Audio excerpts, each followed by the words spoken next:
welcome back to it. Welcome back to your Flip Classroom and our continuing discussion of the expansion of ancient Greece following the Persian Wars, right? Now, the big thing about it is you're all like, Mr. Terry, how are we going to talk about the following of the Persian Wars if we haven't even finished the Persian Wars yet? Well, check this out, okay? I know I actually messed up the whole thing, didn't record, like post that last flip or whatever, and then we got halfway through the Persian Wars in class the other day, and y'all were able to crush so much content. It was a really, really good time talking to y'all about how Darius got real upset and stuff like that after, of course, the Ionians were aided by the Athenians going into the first Persian invasion. But the thing I'm going to do really, really quick is I'm actually going to clip in real fast where we left off in class using that first original flip, and then you're going to see me pop right back up on this screen, and we're going to pick right back up going into the age of Pericles. I hope you didn't write all the stuff on the screen down already because you were too overzealous, because it's all going to be out of order. Some of you are probably frantically scratching out all your notes and stuff like that right now. But yes, we'll be right back here in about 2 seconds, so I'll see you in a second. Y'all have a, that was weird. See you in a minute.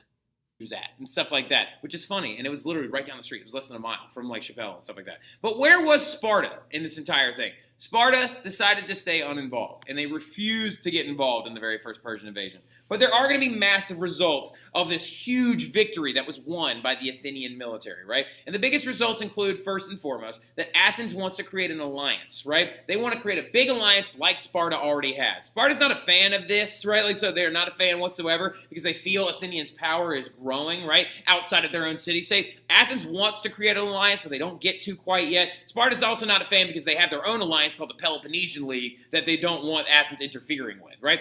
But Athens is also going to decide to do something very important. Whereas Sparta will always be the land-dominant army with this huge army that can never be stopped, Athens decides to build up their navy, right? And they build a giant series of ships. Like by the classical period, they have over 200 vessels. And all these boats that look like sea monsters because literally the Athenians had eyeballs painted on them to try and look like monsters coming through the water are called triremes. Write that down. Triremes. T-R-I-R-E-M-E.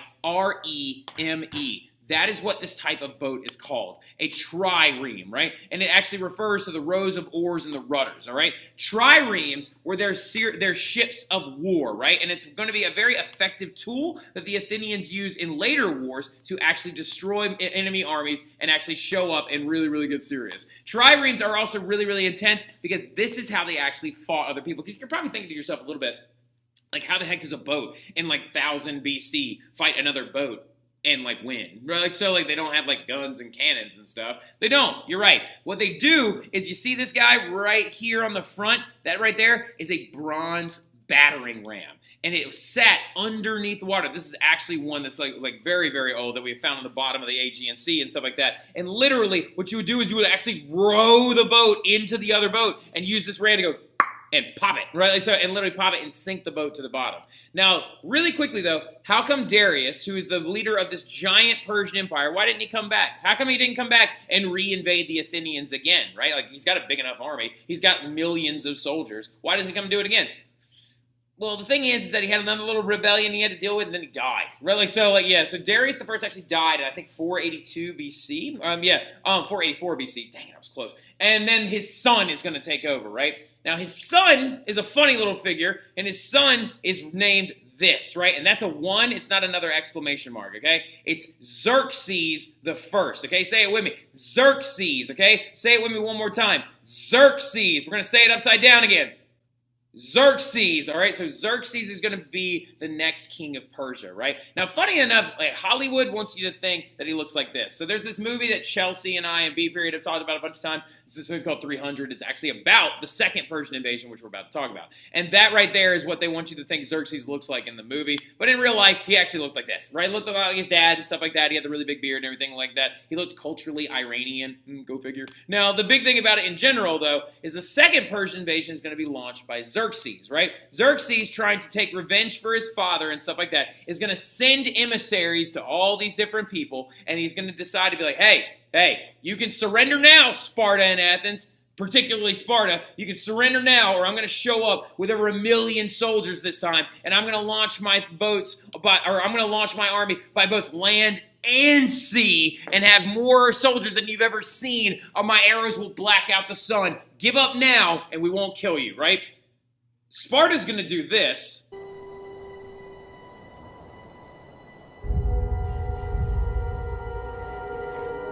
madness. This is Sparta!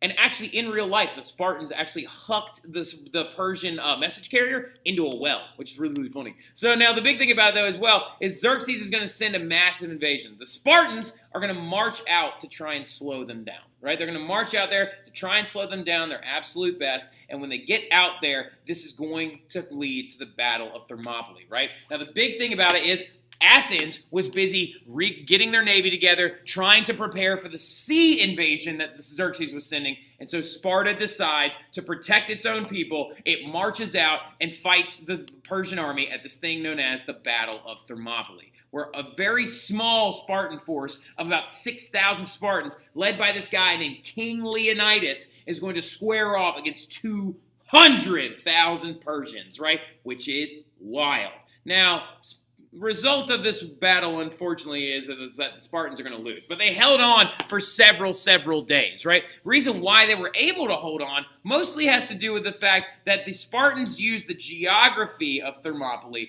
to their advantage, right? They actually had mountains on one side and a sea on the other, and it was a very narrow pass, right? And so they made it so the Persians had to come and square off with their phalanx directly in front of them, and they couldn't climb the mountain to the right, or they would fall in the water to the left, right? And so it was a very, very smart way of actually fighting and stuff like that. And they held on and slowed the Athenians down, or not the Athenians down, the Persians down long enough so the Athenians could evacuate the city, right?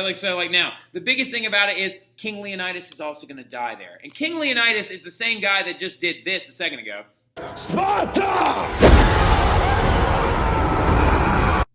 That's King Leonidas, okay? So King Leonidas is the guy that's just this is Sparta, in the movie and stuff like that. In real life, he didn't look like Gerard Butler, and he didn't look like this. He wasn't, roided out and stuff like that. He didn't have an 18-pack, and he wasn't all juiced up and stuff like that. In real life, he was actually 60 years old, right? He was, super, super old at the Battle of Thermopylae, but he still led the Spartans on a massive campaign that would take the Persians 3 mother-flipping days to break through, which is crazy. Crazy! All right, so now, getting into it, though, Athens is going to evacuate their city. And when the Persians arrive to try and destroy Athens, no one's there. And so they burned it to the ground, right? They actually burned the original, the original Parthenon, the Acropolis, and all the Agora parts to the ground, which is crazy. We'll talk more about the Battle of Thermopylae in class a little bit. I got a fun little story about this guy named Ephialtes of Thrace that I got to tell you as well in class. So we'll get there. But the second Persian invasion is also going to lead to a very, very large retreat where the Greeks are actually going to reorganize and be able to strike back at the Persians, right? Yes, they lost the Battle of Thermopylae, but they dealt heavy damage to the Persian army, right? And they're going to earn huge victories at the Battle of Salamis, which the Athens navy is going to win, and the Battle of Plataea, which the Spartan army is going to win, right? Persia is going to lose this war ultimately and realizes they will never take over Greece. So Xerxes retires, leaves, and runs back to Persia, right?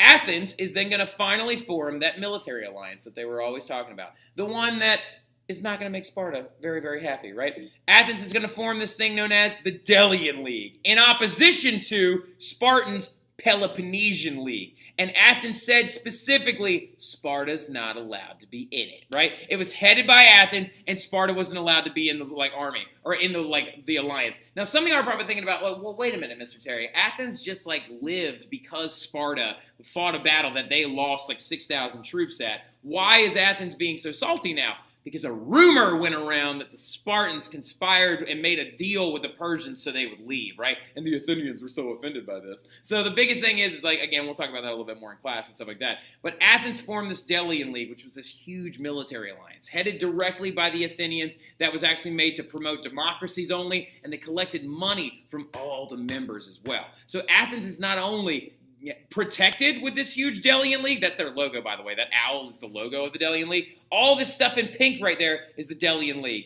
And all this stuff in yellow is Sparta's alliance, right? So as we can see, trouble is a brewing, right? So democracies was the only thing that was allowed in all of the governments, and Sparta was not allowed to join because they thought about this rumor that they worked with the Persians to end the war and stuff. And this is creating so much beef, right? So much beef.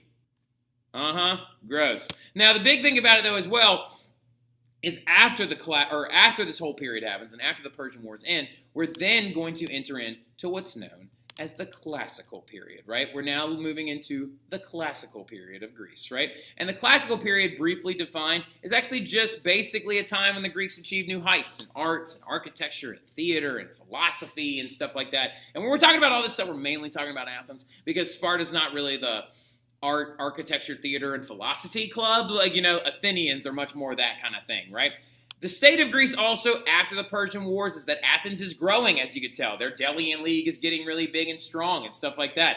The huge Athenian navy is growing rapidly, right? They have no more fear of Persians because Xerxes retreated after, the Battle of Plataea and left and went home, right? And the Delian League is a very ferocious entity, right? But really quickly, though, if, Sparta was so mad that Athens wasn't letting them into the Delian League and stuff like that, or, didn't want them, and they were also freaked out by the growth of Athens' ideas, why didn't they just step up and fight them, right? And check them early. Reason being is because, Sparta had a massive earthquake and a huge Helot rebellion that they had to deal with that took them, several years. And so while Sparta was, left occupied dealing with this earthquake and stuff like that, Athens is going to leap forward under their new leader. And their new leader is not Solon this time. Their new leader is this guy named Pericles, right? Exactly, right? So as you can tell, the second Persian invasion led by Xerxes is going to be a really, really big moment. Now look, going back into it though also, that first Persian invasion was defined by the Battle of Marathon and Pheidippides, of course, running to carry the message and stuff like that and being like, rejoice, we have conquered Nike, bleh, and then he dies. Now going into it though, as we know, is now we are entering into a period of time known as the classical period in ancient Greece. Now going forward, you have to understand that the classical period mostly applies to none other than the Athenians, right? The Athenians are your classical Greeks, right? They are the ones that show up and start to blossom during this time period. Now, the thing about it that you have to understand, though, too, is classical Greece. How the heck does this apply to Sparta? Well, we talked about that at the end of that last little section just now that you were just watching. Well, Sparta is kind of left out of the classical period because they're dealing with some stuff, right? They're dealing with that earthquake. They're dealing with that Helot rebellion. They are left occupied, and that means that actually Athens is going to be able to have room to grow and blossom as much as possible. But how are they going to grow and blossom, some of you are asking yourselves right now, when their whole city was burned down by Xerxes upon his initial invasion? Well, I'm going to tell you, a lot of it actually relates back to that Delian League and also relates back to a very certain ruler. This guy that we are about to talk about right now is going to use the funds from the Delian League dues that are being used after that military alliance was created, of course, that Sparta was not in because they don't like that smelly old democracy stuff that Athens loves to use. The thing about it that we need to understand, though, is this man is going to use those funds and use this room left to grow, and he's going to catapult Athens forward and actually kind of define themselves as the artistic and governmental era of their largest period of growth, right? Things that will happen under this man are going to include the birth of Western philosophy, even though he's going to have one of them executed. You're going to see also the growth of Athens to be an artistic and developed area. The Parthenon will be rebuilt and it will continue to blossom forward, and things that define ancient Greece like theater are going to grow under this man as well. And his name is none other than Pericles, all right? Pericles.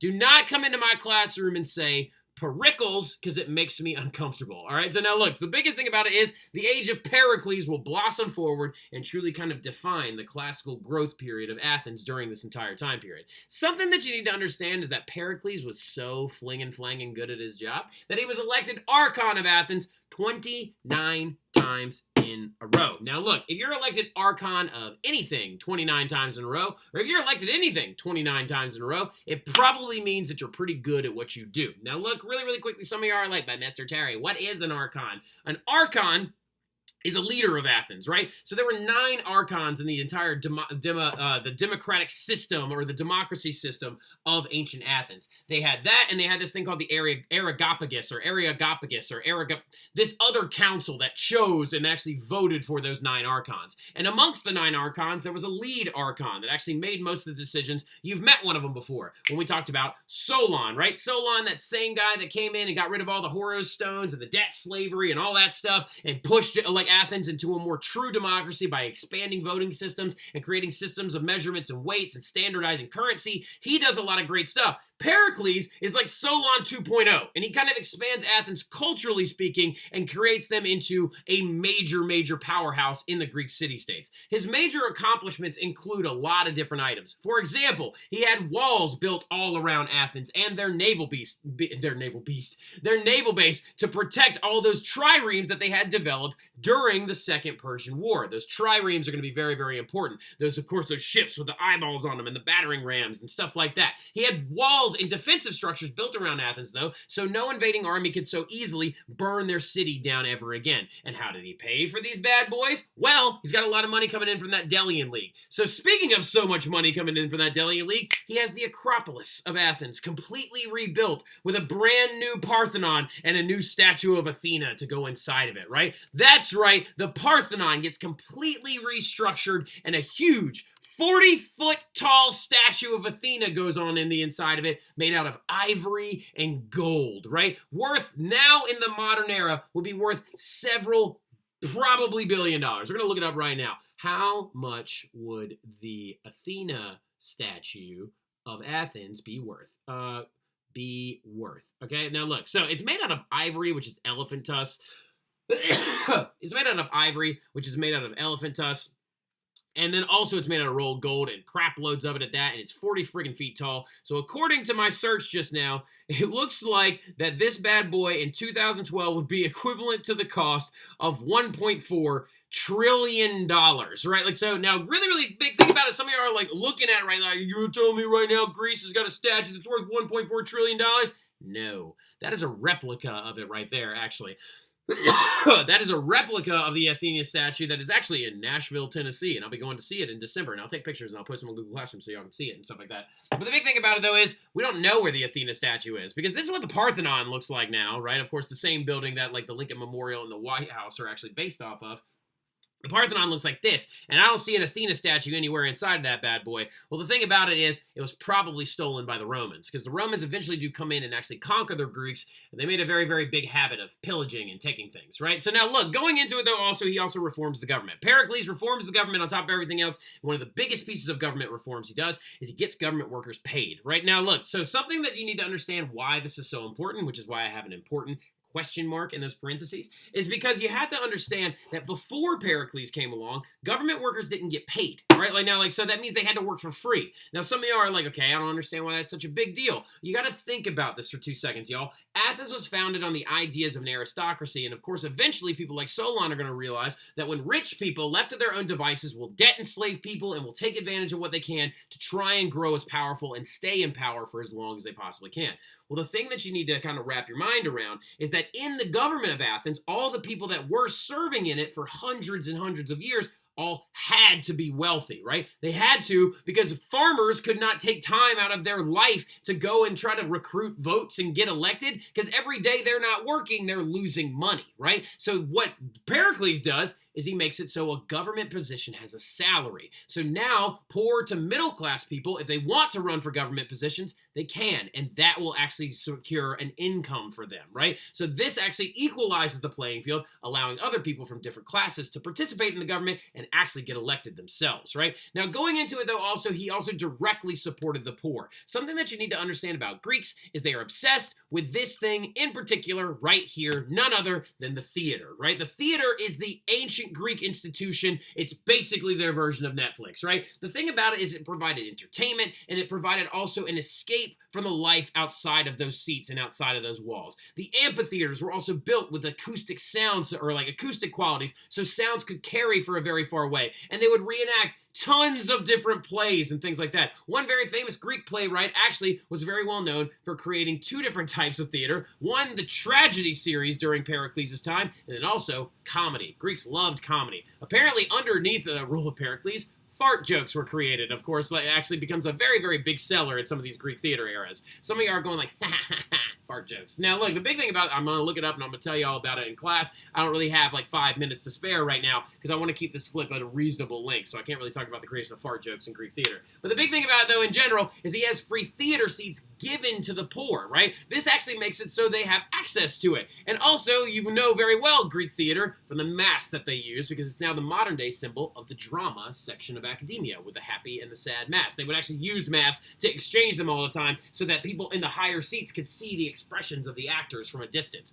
Now, also, he has a massive Odeon built, right? And an Odeon, what it is another theater that is built in Athens specifically for singing, reciting plays, and the performance of arts, so actually people can have a respite from the hard life of living in an ancient society, right? So these things are all wildly important, and Pericles advances Athens tremendously. The other thing that's going to be born underneath his rulership as well is, of course, the growth of Western philosophy. Now, ironically enough, he didn't push this, he didn't create this, he didn't, shove it in a certain direction. It just kind of blossomed and grew underneath his rulership, right? And in the classical period of Athens, now we are moving away from Pericles in general, and we're talking about the birth of Western philosophy. So philosophy, what it means, is it translates to a lover of wisdom, okay? So basically what you're seeing created in ancient Greece and Western civilizations in general is the creation of academia, right? Basically the creation of individuals who want to analyze life and try to figure out ways to answer questions that just can't be simply answered, okay?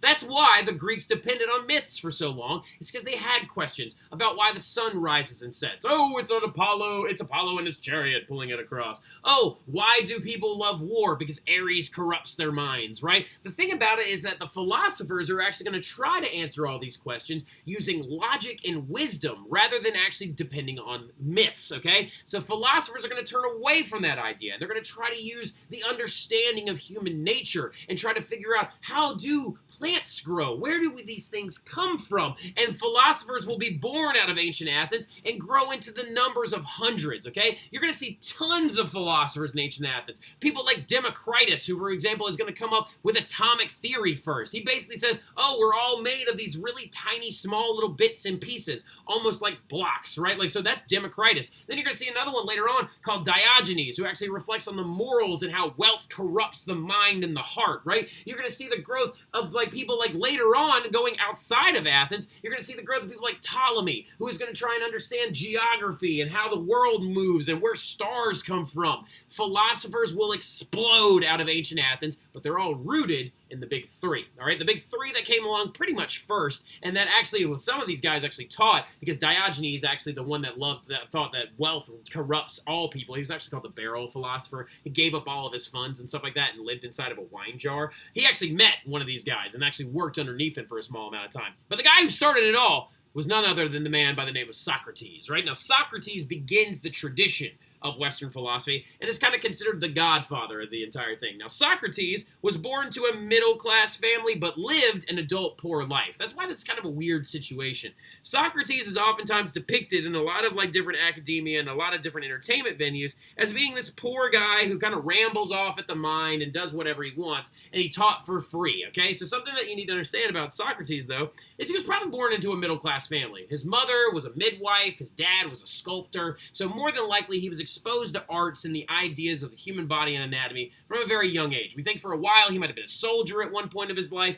but eventually Socrates moves to Athens and begins to teach the ideas of philosophy, right? And he begins to teach the ideas of questioning the entire world, right? The biggest thing that Socrates realized is that basically people started coming up to him all the time being like, big fella, you're the smartest guy in the world. You're asking all these poignant questions like, is there an afterlife? Is there seriously a difference between good and evil? Where do these ideas come from? How do you know these things? And he starts walking around, he's like, I can't be the smartest man in the world. That's ridiculous. I'm just asking questions and trying to wrap my noggin around it. That's all I'm doing. Some of these elected officials have got to be way smarter than I am. And so he actually goes up to him and starts asking them questions and realizing that they don't know doodly squat. And actually, they're there for anything than for personal reasons. So this developed his hatred of democracy, right? So the other interesting thing about it as well is Socrates wrote nothing down. He wrote nothing down whatsoever. He left it up to his students to write everything down for him, with the most famous one being Plato, right? Now, he hated democracy because as the process of questioning all of these elected officials, he realized that that stupid people tend to elect stupid other individuals. And he thought democracy was a bad idea because he basically thought the idea that we're leaving uneducated people we're allowing uneducated people to choose who will rule over them is not a good plan. Ironically enough, he's not the only person in history that's thought this. Benjamin Franklin actually thought the same thing. Benjamin Franklin actually kind of had a Socratic view of democracy as well. Benjamin Franklin himself said, democracy is like letting a bunch of sheep decide which wolf is going to eat them. Now, going into it, though, he creates in this process called the Socratic method, when he was actually asking all those politicians questions, and he actually exposed how kind of dumb they are. He realized that if you ask people questions relentlessly, you can get down to the core understanding of why they really feel the way they do, and 9 times out of 10 it's for personal reasons or for something kind of thin. Now, the thing that we're going to do right now is we're going to cut it right there. We're going to pick up on the Western philosophers in class, and then we're going to start moving into the growth of Alexander the Great in the Hellenistic period. And then we might even have a little bit of extra time to review in one of our classes to get ready for your test. But I'll see y'all soon. Y'all have a good one.